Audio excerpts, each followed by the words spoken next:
Good afternoon. Ezekiel. I'm working with Yoruba names. I am affiliated with the Royal University of London.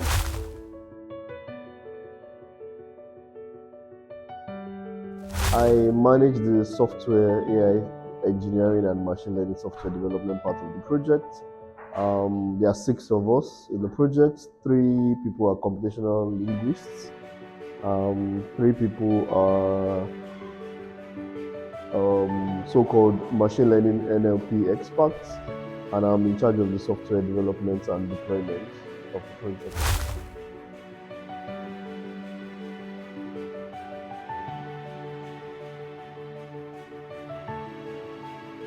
It has been an interesting journey. We learned a lot during this journey. So, for instance, our plan versus what really happened was slightly different. We expected to spend more time on development, but we spent more time on creating data. So we learned the hard way that data creation is more difficult than implementation of the software. But we are thankful for the support and the fact that we had lots of progress meetings to make sure that we are on track and to keep things working and to make sure that we're on our toes and we're able to deliver. We're happy that we're able to finish on time and deliver finally.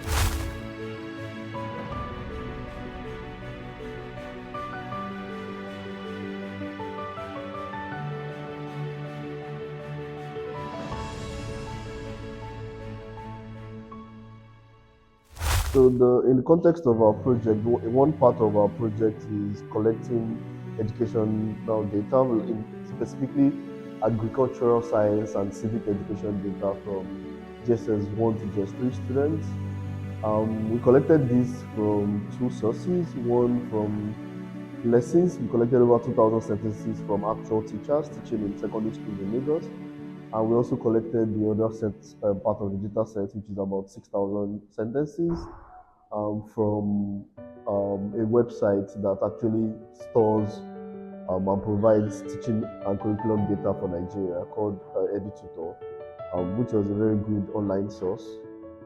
Then we translated all of this. We got experts, linguists, particularly people that speak Yoruba, Igbo, and Hausa, and that have a linguistic background to actually translate all of this English text into the local languages.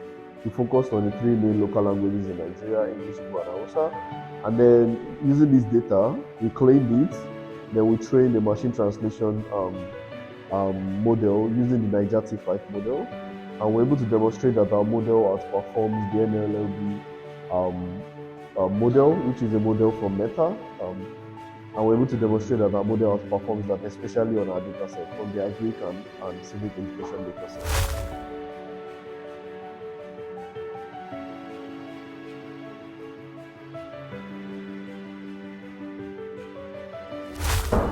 I think we're inspired by the fact that there are lots of people that are out of school in Nigeria. There are lots of kids that are out of school in Nigeria, and they do not have access to the kind of education material that they need in their own local language. So there's a language and a medium of instruction barrier, and especially in the rural areas. And our goal is really to provide such materials in local languages, encouraging such out of school children to at least learn and probably to learn in their own language that they do not require they do not require to learn a new language to actually learn the material. And this was what inspired us to pursue this project.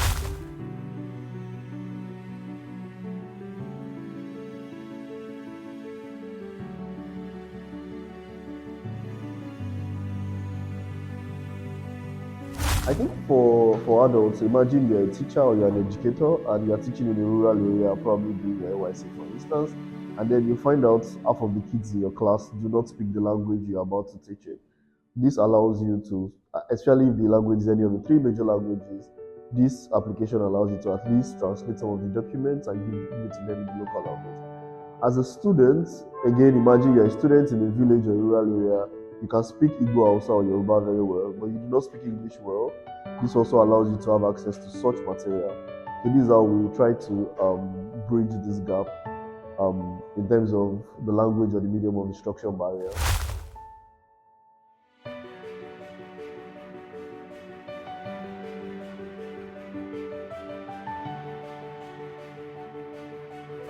We chose these two courses because they are first important in the sense that it's important to know about farming, to know about root science.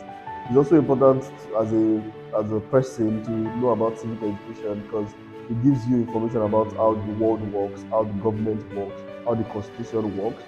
So this is very important for your social standing. But beyond that, it's also a mandatory module in the Nigerian education system. So it's a module that applies to everyone that is studying in the junior secondary school education system in Nigeria.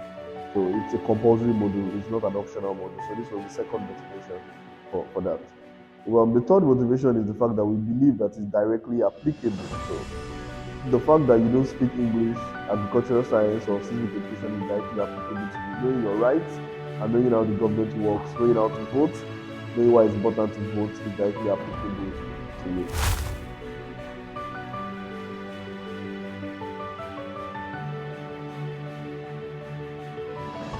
I think it contributes or tries to alleviate the out of school problem, like I mentioned. So, for instance, according to UNESCO, 1 out of 5 kids that are out of school in the world are Nigerian, which means that we, statistically speaking, we have over 18 million people or 18 million kids that are out of school.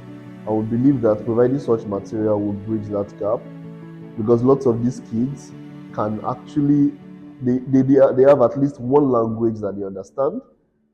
The major concern is actually learning English or learning English in the context of the course that they are learning. So this is the kind of problem we are trying to address with this project.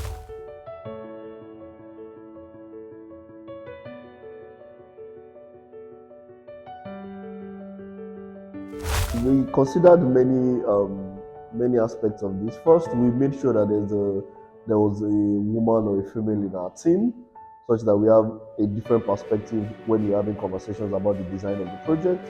We also made sure that in our deployment or in our data creation, we employed both male and female linguists for translation as well as for speech. And thirdly, our model and our deployed system actually allows you to toggle between male and female accents. We literally train two models on the one on the Nigerian male accent and one on the Nigerian female accent because we want to be able to provide translation or text to speech in both language in both accents for the customers. So we try to account for this and to make sure that the project is as inclusive as possible. One other thing that we considered culturally is to make sure that all of the translations, for instance, for the text to text from Nigerian to Yoruba, accounts for the cultural intricacies of this particular language. So the fact that they have umlaut or they have a dot or an accent on each alphabet, we consider this. So, yeah, we took note of a lot of these concerns, cultural and gender concerns while developing.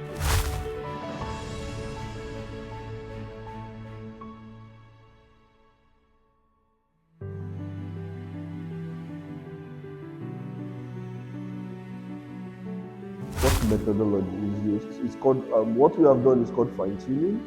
So we took a base model, a base large language model called the Identity 5 base, and we have fine tuned this on the data set that we have collected, and then we use this to actually then get a machine translation model that is specific or specialized for the Nigerian language that we trained, as well as the subjects that we trained.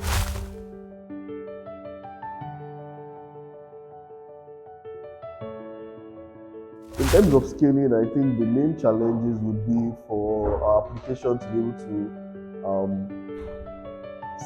be able to work well and be stable if we have hundreds of customers using it. Because at the moment we have a prototype which we have tested internally, but now we have provided a URL during this gathering and we are having people test it and we are seeing differences in terms of RAM consumption, for instance. We would see at the end of the month how much we have to pay in AWS charges, for instance. So we would have to probably commit financially a little bit more in the coming months as the project proceeds. The second challenge is feedback. So we're also trying to make sure that we're able to collect feedback from customers that are using the website, telling us when a translation is incorrect or is not up to par or there is an omission or a mistake. So we need to make this include this feature in the application, such that in the future we can retrain the model and keep improving the model over time and updating it. So these are the two main challenges we see going forward. Scaling it to as many customers as possible, making sure that our backend, cloud support, and infrastructure is sufficient to support a large number of people. At the moment, we need to test this.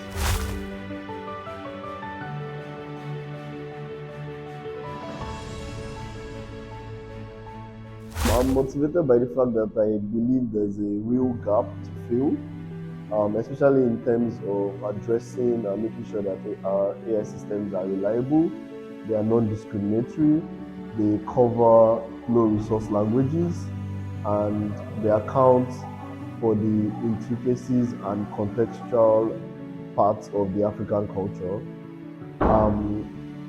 In particular, I'm motivated by the fact that AI systems need to be used by individuals and companies on the African continent and in Nigeria, and they need to be used in specific contexts that are not necessarily the same context that they are being developed for in the rest of the world. So we need to bridge this gap by making sure that they serve the purposes of our own African context in terms of our language, for instance, in terms of accounting for our skin tone, accounting for our mannerism, our speech, our culture. And I think this is a real gap that needs to be filled, it's a real gap that needs to be addressed, such that we don't lag behind in the adoption of AI and we don't look back 10 or 20 years from now and wondering why we have not collected those data or trained those models to make sure that they account for our system.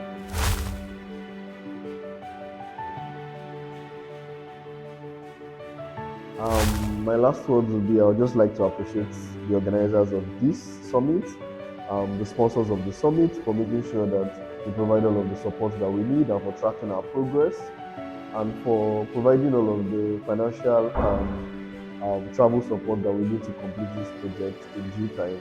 And I also like to thank my team for a wonderful job for making sure that we complete the project on time and deliver a very good working prototype. Thank you very much.